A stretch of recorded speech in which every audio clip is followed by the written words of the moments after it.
With Daniel Jones's tenure likely coming to an end, what are the New York Giants' options at quarterback?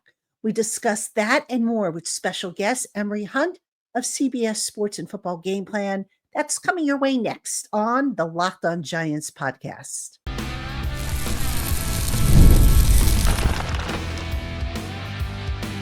You are Locked On Giants, your daily New York Giants podcast, part of the Locked On Podcast Network. Your team every day. This episode of the Locked On Giants podcast is brought to you by Ultimate GM. Use the promo code Locked On NFL in all caps inside the game store to receive a free boost to your franchise. Make sure to get it, as this perk will jumpstart your play and give you the advantage that you'll want in creating your dynasty.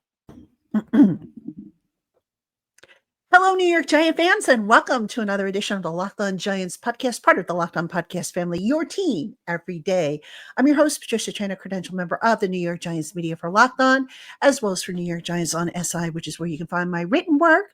And as always, welcome on into my Blue Crew community members, to my newcomers, to my everydayers, and everybody in between. Thank you so much for spending part of your day with us here on the Locked On Giants podcast. And as promised, I'm very happy to welcome in good friend Emory Hunt, football game plan, CBS Sports draft analyst, football analyst. He does it all, and he's amazing, and I'm so glad to have him on the program. Glad to be on the program, Patty, man. It's always a pleasure to be able to talk ball with you, whether it's in season, postseason, during the season, doesn't matter.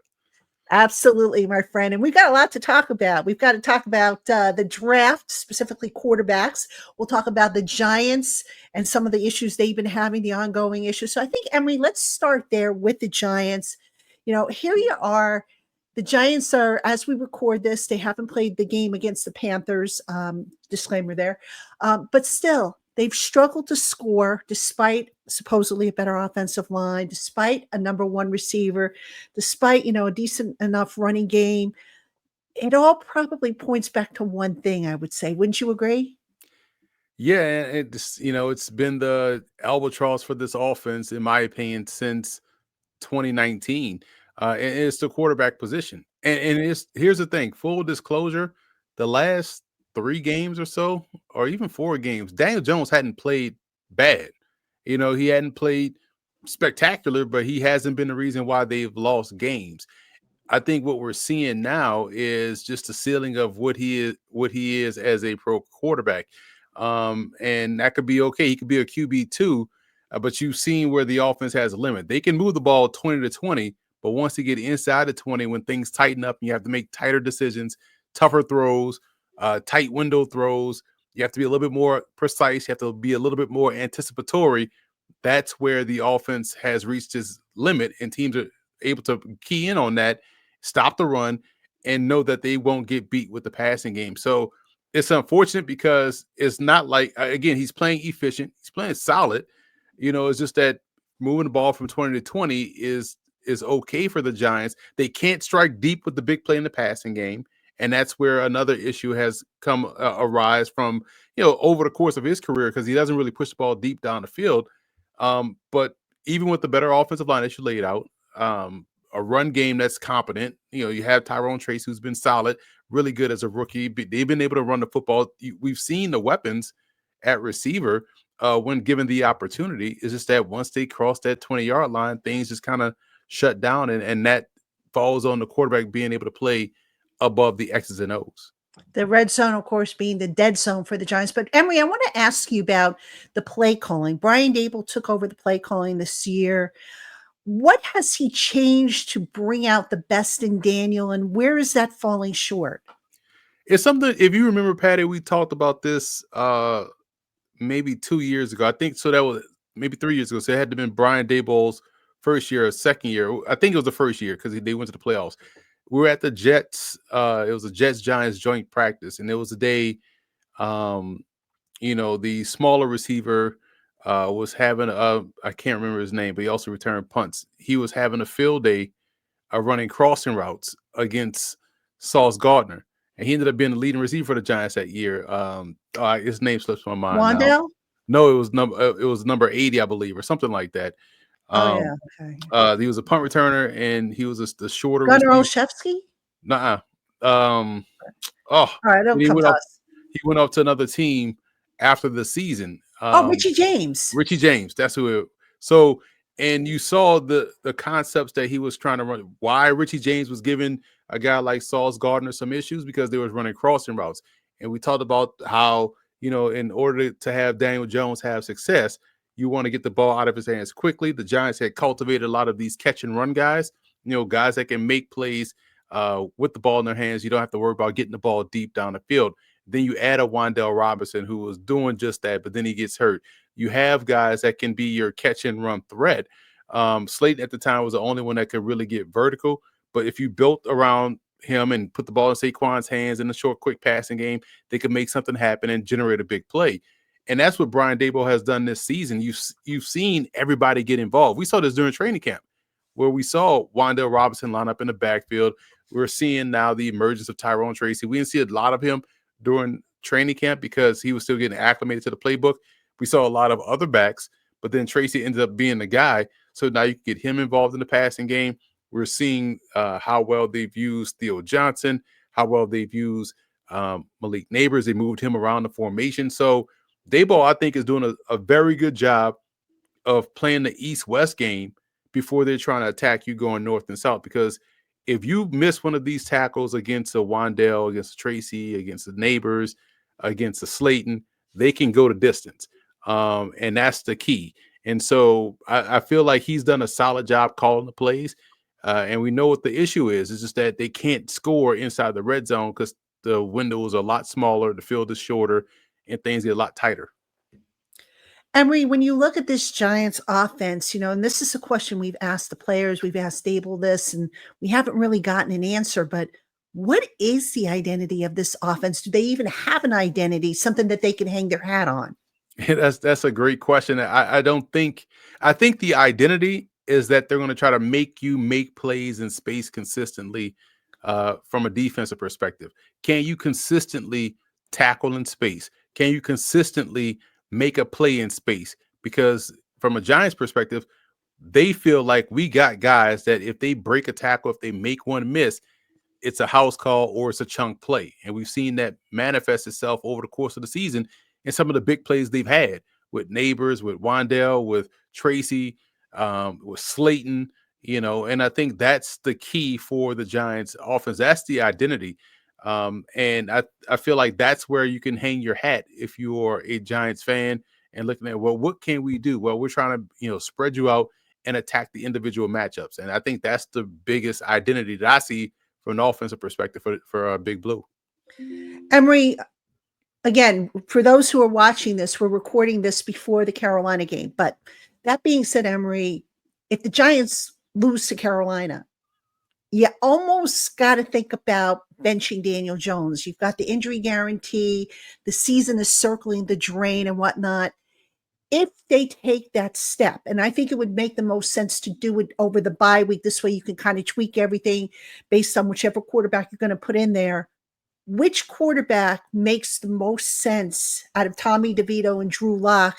And I realize that, it's probably 6 to 1, half a dozen of the other, but which quarterback would you go for if Daniel Jones does get benched? Who gives them the best chance, you think? It's funny because I'm gonna make a joke first, but then then I'm gonna get to the real analysis. But I know fans are probably like, "Don't go with DeVito," because they saw what happened last year. DeVito went out there and they won some games, right? But in all seriousness, I feel like they brought Drew Lock in for that specific reason. It gives him a veteran presence, a guy that has some arm talent. Now, what he's gonna do is potentially lift the umbrella off the passing game. So we know Drew Lock doesn't mind pushing the ball vertical down the field, which then brings into play another element of your offensive attack. Because if you're able to lift that umbrella up off the coverage, now you can do everything you want to do underneath. And so that'll be the different thing we'll see from a Drew Lock. And to be honest, we saw a little bit from Tommy DeVito in that regard. And we know we saw it from Tyrod when he was out there last year, just the deep ball threat. The threat of throwing it deep really enhances everything else short to intermediate. And I feel like right now the Giants are playing in that short to intermediate level of the field. Teams know that there's no threat to be deep down to get beat deep down the field. And when you have a Drew Lock, because of his willingness to push it down the field, whether it's accurate or not. It's the threat of that being there, which makes you kind of have to play a little bit different from a coverage perspective. And I feel like they'll go with Locke because he's a better deep ball thrower than DeVito, and a better deep ball thrower in Daniel Jones, but also just more willing to push it deep down the field if he sees something that he likes.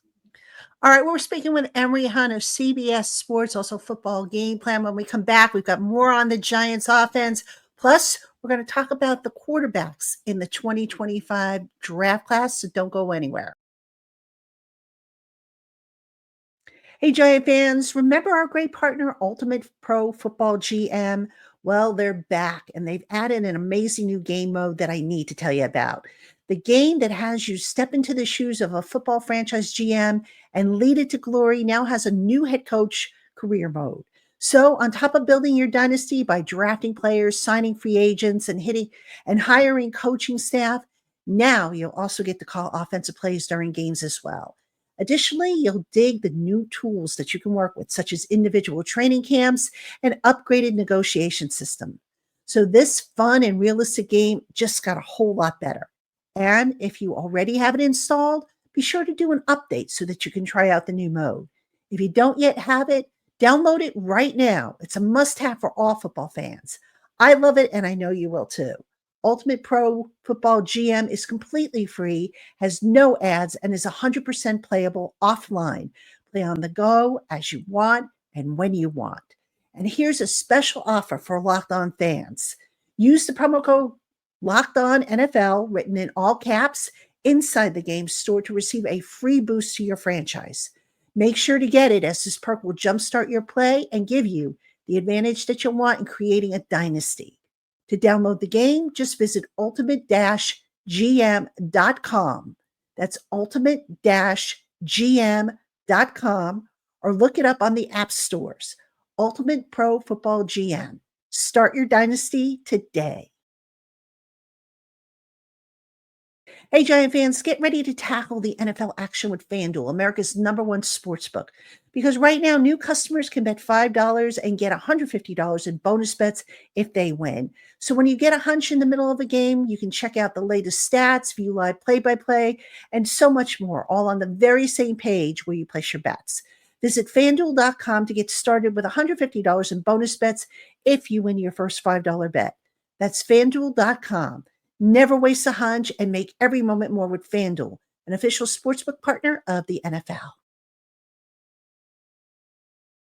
All right, everybody, welcome back to the Locked On Giants podcast. I'm your host, Patricia Traina. It is the bye week for the New York Giants. And also coming up this week on Locked On Giants, we're going to have a takeaway show on what General Manager Joe Schoen had to say. He spoke to the media this week, and it's going to be interesting to hear what he had to say about the state of the team, which is not very good. But Emory, I want to talk to you now about the quarterbacks, because I think we can all agree that Daniel Jones just hasn't worked out for whatever the reason, that he's hit his ceiling.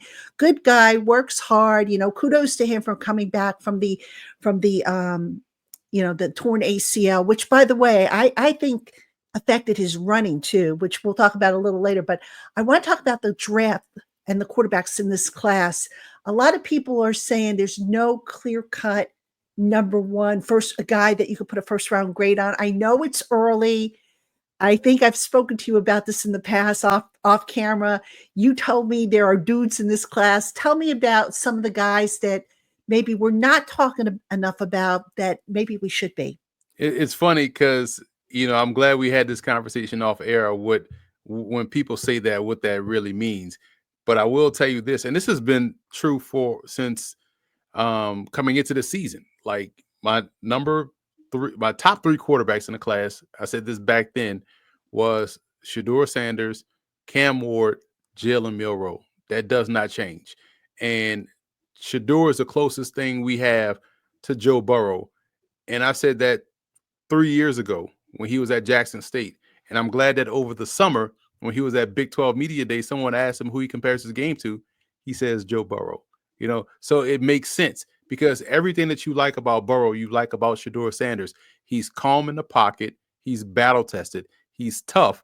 He's deadly accurate. He always makes the right decision with the football, doesn't turn the ball over, and has the ability to touch every level of the football field. Has been trained by Tom Brady. Everywhere he has played, in every game he has played in, he's been Deion's son. So imagine the weight of having that. You know what I mean? And especially at that position, at quarterback. It's not like, Shiloh Sanders, who was a safety, or, Deion Sanders Jr., who was a receiver / punt returner. A little bit for Junior because he was a punt returner and Deion excelled at that way. But when you're Shedeur Sanders and you are the youngest one, the last son there, and you're playing quarterback and you have the Sanders name, you have to perform. So that in and of itself shows he can handle pressure. It's no different than Eli Manning or even Peyton Manning, who had to follow Archie Manning, right? Mm-hmm. So Shedeur is the most pro-ready guy out there. Cam Ward plays a lot like Steve McNair. It's just that it could be chaos around him.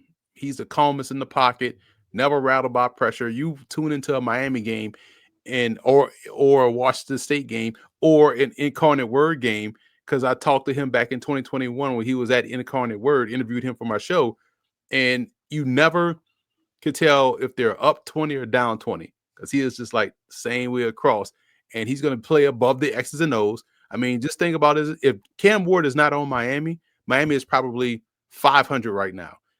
So it's his ability to play great when the team needs it the most. Yeah, he has his Brett Favreisms where he'll, throw across his body for no reason when he could have just took the check down, but in the same breath, later in the game, he may throw across his body because he saw something and it ends up being a touchdown that helps you win the game. So those type of plays is what makes Cam Ward special. And Jalen Milroe is the mold of clay.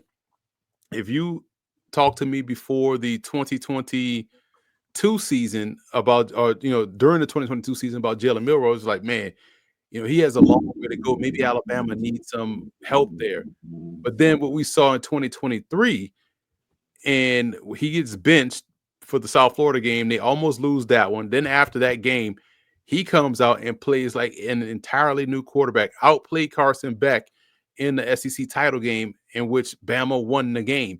And so to see the growth he made from 2022 to 2023, and then we're seeing him continue to make that steady trek toward that in 2024.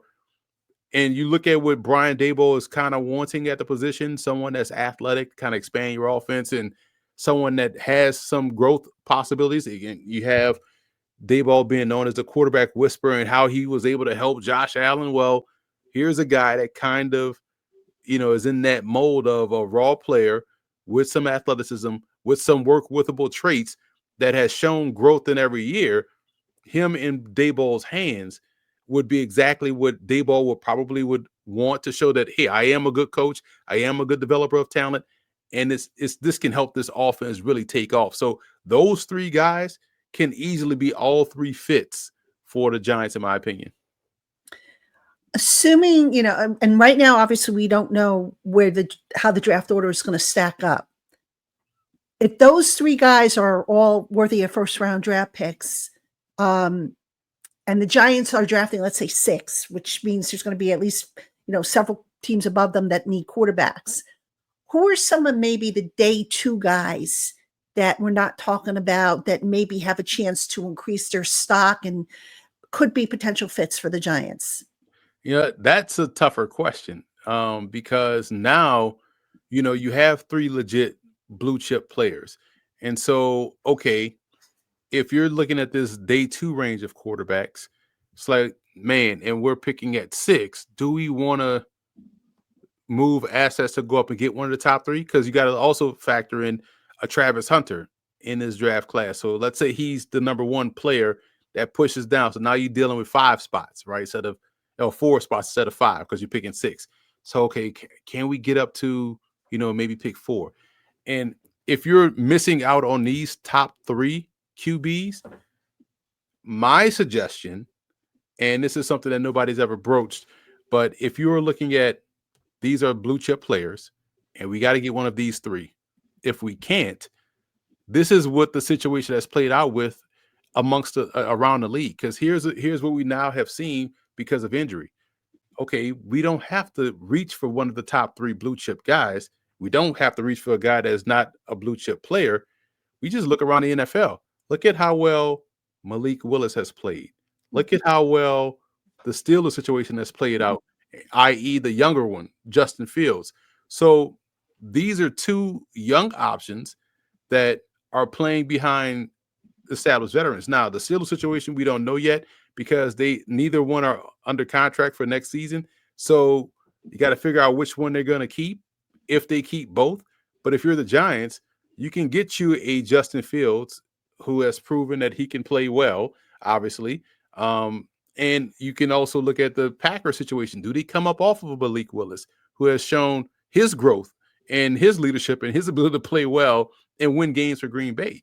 And these are the things that you can kind of mull around. Like, okay, can we go with a veteran, not a shortstop veteran, but someone that you can kind of work with for 2 to 3 years, and decide whether or not you want to extend him again, or do we reach for a quarterback that's not a blue chip guy, just say for the sake of quarterbacks? I think that's where the Giants are in a unique spot if they finish 6th. But remember, you got a bona fide, like 2-way superstar in this class. You also have a couple of old linemen. So the Giants, if they are at 6, it may not cost an arm and a leg for them to go up and get one of those top 3 blue chip guys. You must have read my mind because I was going to ask you about that. If it makes sense, depending on, if the Giants are out of range for one of those blue chip guys, does it make sense to go the veteran route? You mentioned get a guy maybe for 2-3 for on a 2-year deal. Maybe, I don't want to say as a bridge quarterback. I guess you could treat him as a bridge, but and this is down the line, but everybody's talking about Arch Manning. Everybody's talking about, the class of 2026. Will the Giants be patient enough? That's the question. Can they sit back and, will John Mara accept another bad year in order to get in a position to maybe get an Arch Manning? And who knows, maybe Arch Manning, just because he's got the Manning last name doesn't mean that, he's going to be a top, 5, top 3 prospect. So I was going to ask you about the veteran route and if you thought that made sense. And it sounds like, you think it would. Now, is there, that being said, you mentioned Malik Willis, you mentioned Justin Fields. Who else might be out there? Would it be worth a Sam Darnold or a Zach Wilson there? I say, who do you think is maybe closest in terms of skill set and ability to fulfilling what maybe Brian Dable is looking to do on offense? Man, I'm glad you brought up Zach Wilson, Patty, because if we remember, I know this era, this generation has short memory, but Zach Wilson played really doggone well in the preseason for Sean Payton. And the reason why I brought up Malik Willis and the reason why I brought up Justin Fields and now Zach Wilson, because you brought him up, and that's a great player to bring up. Think of the age in which these guys entered the league. And I know Malik Willis was the older of the 3, but was also as inexperienced as, let's say Zach Wilson, because Zach Wilson had a lot of injuries during his time at BYU. But man, these guys have talent, and they've shown, pulled out of that original situation, they actually can play, and they still have that talent that made you fall in love with their game. We're seeing Sam Darnold. And here's what I will say about Sam Darnold. I've been steadfast on this since, he was with the Jets. He was my number 2 quarterback in that class behind Lamar Jackson. And at times with the Jets, when he started to stack positive performances, you're like, okay, he's getting better. It's starting to click. He gets hurt. Now you got to reset. And then he starts to build, and then he gets hurt again. So now you got to reset. So he's never done what we've seen him do in Minnesota, and that's just play consistent, game after game, game after game, game after game. And he's playing really well. And so if you can say Kevin O'Connell calls plays and able to play to his quarterback strength, yes, Brian Dable has done the same thing. We saw Brian Dable win games with Tyrod, DeVito, and Daniel Jones. So we know he's able to cultivate a game plan to a player's strengths. And if these young QBs are these second chance options are getting better, in a better situation, then yes, you can roll the dice on a Zach Wilson. You can roll the dice on a Sam Darnold, Malik Willis, a Justin Fields. So even if the Giants find themselves picking sixth again, I feel like they got options now, better options in this year's crop of quarterbacks, which you also include these young free agents or young potential free agents or guys you can go and acquire as opposed to last year. And so they are in a catbird seat. You don't have to have, obviously you want the number one pick so you can get the guy that you truly want. And, you don't have to get 1B or 1C or whatever you want to tell yourself. You can go get your guy. And I think they do have options now. The team is not bad at all. They may be 2-6 or 2-7, whatever their record is, but they don't play like it. And I think that tells you this team is closer to the Commanders than they are to the Panthers. And I think that's going to change if they get the quarterback that can provide the steady hand. Emory, you talk about young quarterbacks. Let me ask you about the Colts situation with Anthony Richardson. Do you think he's possibly someone that maybe might become available, somebody who might fit in with the Giants? Yeah, that's another great name, Patty, because if I'm the Giants, I will call their bluff. Because if you look at what we talked about with Brian Daboll and working with the Josh Allen and who can fit that mold, we brought up Jalen Milroe. But man, you talk about physically 6'4", 250, faster than Josh Allen, was a raw prospect as well. Didn't have a lot of starts, which gives you the luxury to have a veteran in there and also have the ability to work with another mold of clay.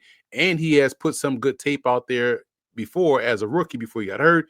And then he was a little bit up and down this year, even though the game that he quote unquote tapped out of, he came back in the game after one play, but that was his best game of the season.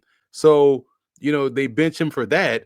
And if we're being completely honest, had he played that Vikings game, they probably beat the Vikings as opposed to Flacco. So if you're the Giants, you are like, hey, if you guys are moving off on him, here's a QB that's uber talented, that's on a rookie contract, that has loads of potential.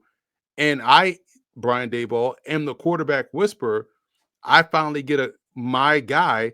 And just think about this scenario too, Patty, if this plays out like because we talked about the rookies, and we talked about these reclamation projects. So let's say the Giants, for whatever reason, and I'm not wishing this on them, but say for whatever reason they finish with the number one pick, right? And so you call the Colts up and you're like, obviously we're not going to give you this number one pick, but if you're the Giants, man, you look at Travis Hunter and you're like, man, we can get Travis Hunter and get our quarterback, whether it's a second round pick or not, you know what I'm saying? Or whatever the compensation would be for an Anthony Richardson. So yes, I would call the Colts bluff and say, hey, we'll take him for either the second round pick and maybe a player or whatnot, or whatever the compensation you want to work up can be, because that's another opportunity to where, you can go and get your guy without having to take one in the first round in the top, if you're not in the top three. So all of these scenarios that we've talked about with, these other quarterbacks on other teams, this is the contingency plan if you're not picking in the top three, because Anthony Richardson, in my opinion, is getting a raw deal in Indianapolis. Emory, just staying on the young quarterback for a second, there's always the danger, at least people perceive this as being a danger, that because the young quarterback has gone through such a rough time with his original team, that maybe he comes in his damaged goods. I mean, in your estimation, is that overblown? Is that a myth? Or are these guys, quote unquote, fixable? It is definitely a myth, especially when you look at age, experience, and talent. So, for instance, when you look at Justin Fields, people think he was a failure in Chicago. When you watch the Bears games, you never came away thinking Justin Fields was the problem. You always looked at, man, who is he throwing it to? There's no receivers. Who's the OC, right? And you saw flashes of the brilliance of Justin Fields. So you knew, man, if we just get him in this situation, he'll be fine. With Anthony Richardson, you've seen flashes. You go back to his rookie year. I mean, the game he got knocked out of or knocked himself out of against the Houston Texans, it was on a touchdown that he scored and he celebrated and it hit the ground, right? And he got concussed. And so you watch his game against the Rams last year where he brought them all the way back and took it into overtime. And you saw flashes of success. even this season, you saw the Steeler game that they won. It was because of his play in the first quarter that got them in those scoring positions before subsequently he got, knocked out with a hip injury. So it's not like it was just all bad. It wasn't like Sam Darnold, where it was just bad play after bad play and then some good plays, then he gets hurt. But you saw brilliance from Richardson. You saw brilliance from Fields. Even you saw some brilliance from Zach Wilson at some point in parts of the Jets tenure. Now, it wasn't all, consistent, but there's stuff there that shows you something is there. And I think that's the difference when you talk about, one of these reclamation projects that, hey, this guy was a first round pick. Maybe we can do something with him. We've seen some flashes on tape. And I think that gives the coaching staff, a competent coaching staff, calm and like, hey, all right, there's something here. This is not a total pie in the sky. And we can kind of cater toward what he does well. And that's how we can see him have success. And truth be told, we used to see this with other quarterbacks as well, or other players. When you have different players at different positions going to different teams, and all of a sudden they have the success, right? Prime example, I know this is probably going way back, but you look at in 2000, the Saints' new regime comes in, and one of the first acquisitions was going to get Aaron Brooks, who was a backup in Green Bay. They signed Jeff Blake to be the starter. They traded for Aaron Brooks to be the backup. Brooks ends up taking over that team because Jeff Blake got hurt 7 games or 6 games in, and Brooks leads them to the playoffs, and they upset the reigning Super Bowl champion St. Louis Rams. Also on that team, the Saints, one of the other big free agent acquisitions was taking this 26-year-old, 27-year-old fourth string player that was a special teamer from Kansas City at receiver, Joe Horn. So we just saw Joe Horn make a few plays in Kansas City, and then, as a special teamer, goes to New Orleans and becomes a franchise leader in receiving yards and touchdowns and a Saints Hall of Famer. And so those two moves shows you that, man, this guy was on one team. For Brooks, he was a young quarterback, didn't really play, and they went and got him. And for Joe Horn, he was just a special teamer, spot duty here. He becomes one of the best receivers in Saints history. So it shows you a situation can change and the altitude for a player if the coach sees it the right way. And we've seen that happen multiple times over. Again, more recently, we see it with Sam Darnold, and we saw it in preseason with all those preseason, but we saw the preseason with Zach Wilson. We saw it with Willis with the Packers, and we're seeing it with Fields with the Steelers.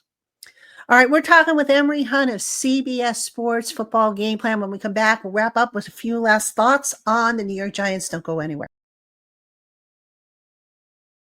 Hey, Giant fans, if you're looking for those hard-to-get tickets to shows, concerts, and sporting events, look no further than to Game Time. Game Time makes finding the tickets you want faster and easier than ever before, and they offer seats at competitive prices. Game Time has a new feature called Game Time Picks that makes getting tickets to see your favorite teams play live even easier. I've used Game Time in the past to catch area concerts, and I've simply been amazed at the offerings and the competitive pricing they have. Game Time takes all the guesswork out of ticket buying so that you're left with the seats you want at reasonable prices. You'll also get clear images of your seat views and event cancellation protection. And if you find your tickets elsewhere in the same section and row for less, Game Time will give you 110% of the difference. So go on and get the tickets you want. Download the Game Time app, create an account, and use the promo code LOCKEDONNFL for $20 off your first purchase. Download Game Time today. What time is it? It's game time. All right, everybody, welcome back to the Locked On Giants podcast. I'm your host, Patricia Traina. I'm joined by Emory Hunt of CBS Sports and Football Game Plan. Make sure you are following his work because the man does his homework. I love having him on, especially to talk draft and talk ball. And Emory, I want to go back to Brian Daboll for a moment. We talked a little bit about this in the first segment, but I want to just get your take on this. I was speaking with another one of our colleagues, and the observation, or the topic, I should say, came up that Daboll needs to maybe go back to relinquishing the play calling to, whether, well, Kafka probably won't be on the staff next year, but maybe give it to Shea Tierney, because Dable is now maybe in over his head a little bit, being the head coach as well as the play caller. I want to get your take on that. Do you think that, the whole thing with the play calling this year is just because they're limited with the quarterback? Do you think Dable can make a go of this if he continues as the play caller, or would it behoove him to say Shea Tierney, if he's on the staff next year, hey Shea, you take over the play calling? The only way, and I've talked about this a lot, where I would prefer the head coach be the delegator and trust and empower his hires to do what they do best. If I hired you as an OC, you be the OC. Now I'll chime in if I feel like I have a better idea, or if it's time for me to chime in, you know, or are you one that wants to also call the plays and be the head coach? Because being the head coach, you have to oversee situations. And until situational football affects the Giants, which I don't think it has under Daboll, he's still able to be locked in on when to go for it on fourth down, when to make the right decision, when to punt, all of those things, while in the midst of calling plays. So it hasn't affected him like it has some coaches. Like we've seen this affect, a coach, in my opinion, like a Arthur Smith, who I feel like is a better coordinator than he is a head coach. Cliff Kingsbury, we see now, much better coordinator than he was a head coach, because he still wanted to call plays. And so not everybody can be Sean McVay. Even Kyle Shanahan can't be Sean McVay, because we've seen Kyle Shanahan mess up situational football, but McVay always stays locked into, when to go for it, when onside kick, all kind of stuff. He is always in tune with the situational football part. And I don't think Daboll has lost that yet. So I don't mind him calling plays. I think he can still handle it. And until we start to see the Giants fall apart situationally, then that's when you have to sit back and say, okay, maybe you need to relinquish that responsibility to someone else. And that way you could solely focus on keeping locked in on the situational moments of the game, because that's really what decides NFL games, like how well you handle situations. Think about the Thursday night game with Baltimore and Cincinnati. Both teams is going back and forth, but Baltimore was 4 for 4 inside the red zone. Cincinnati was 3 for 3 inside the red zone. They were 8 out of 12 on third down, or 8 out of 16. Baltimore was 7 out of 12 on third down. So their situational football was phenomenal. And Harbaugh is a head coach that delegates, and Zach Taylor is a head coach that also calls plays. So you saw two types of head coaches, but both were really handling the situations rather well. Emory, the last thing I want to ask you about, because this has kind of driven me crazy, is Dable's seemingly increased reliance on analytics. At some point, I feel that, analytics are great, but to rely on them as heavily as he has, and I'm not just talking the 2-point conversions. I'm sure there have been other instances that we don't know about where he has relied on analytics, whether, it be going for it on fourth down or whatever the case may be. How much do you think that has kind of, affected his ability as a play caller? And would you like to maybe see him rely a little bit less on analytics? Here's my take on it. And it's a great question, because this is something we've had conversations about in studio at CBS the last 3 weeks I was there. So the last 2 Thursday night games, the Monday night game against with San Francisco, and I'm sorry, with the Chiefs and the Bucks, and then last night, right? Or the night of the the Ravens Bengals game. It's like, when do you go for 2? When don't you go for 2? When do you go for 4 down or whatnot? And that's where the head coach. This is where analytics accounts for the entire smorgasbord. They don't factor in situation. Yeah, they put that in, but they don't factor in the physical situation. Like, say for instance, going back to the Tampa Bay Chiefs game, that last drive for Tampa Bay, how quickly they were rolling down the field and moving KC off the ball. The offense was moving with ease, and they get the touchdown. This is when you go for 2, because your offense, you watch your offense have no problem moving this defense off the ball. You should be feel confident about you going for 2 here. They didn't go for 2. We know how that game played out. Same thing with Baltimore and Cincinnati. Cincinnati knew, like, man, we've been moving these dudes off the ball. Like, they can't stop us. Why not go for 2? Because they haven't shown they can stop us, no matter if it's far away or close to the goal. And it just didn't work out for them on that final play. But that was the right call. Now, if you look at a situation like Nick Sirianni, and watched how much of a struggle it was for his offense to score against Jacksonville, only to go for 2 and then don't get it, but then have the penalty and be like, all right, whew, thank God the football guy saved me. Let me hit the extra point. Now I'm going to go back and go for 2 again and don't get it. That's not reading the situation, because the offense worked so hard to get down the field. So you knew them going for 2 would just be another struggle. This is not when you go for 2. I'm saying all that to say I don't have a problem with how Daboll is doing it, because it seems like it's the right decision when he does go for it, based off how the offense is operating on that particular series, on that drive. Okay, we're getting off the ball rather well. They haven't shown they can stop our short, quick, option routes. I feel good about my option routes here on 4th 2. I feel good about Wandell making this one guy miss. I feel good about Tracy leaning forward and burrowing through for a yard and a half. So if I was watching the Giants games and I felt like the offense was a super struggle, I know we could talk about last week's game, and them going for 2. Like, man, listen, they had success moving the ball. And they, sometimes the plays just don't work out. But the decision in that moment was right. Now, if it had been reversed, like we talked about with the Philadelphia Eagles, then I would have been like, you probably should have just taken a 3, because your offense really worked hard to get in position to get a field goal, and you decided to go for it. You know what I'm saying? So it really does depend on the coach's innate gut check to say, okay, my guys is doing well on this drive. They should be able to push forward for this gain or whatnot, these 2 points or whatnot. But if you struggle to get down there and you still want to be aggressive, get what you asked for.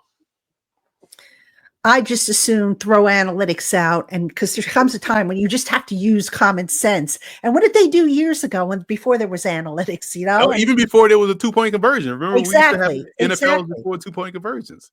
So exactly. I like the one to answer your question again. The one thing that I don't really particularly understand. I understand it, but I don't like it. Is, hey, we're up 7. The extra point will push us to an 8-point lead. And the thought, well, let's just go for 2 here, because that way we can get 9. Like, timeout. It's still a 2-score game. 2 is a 1-possession game, but a 2-score game if you just kick the extra point and go up 8.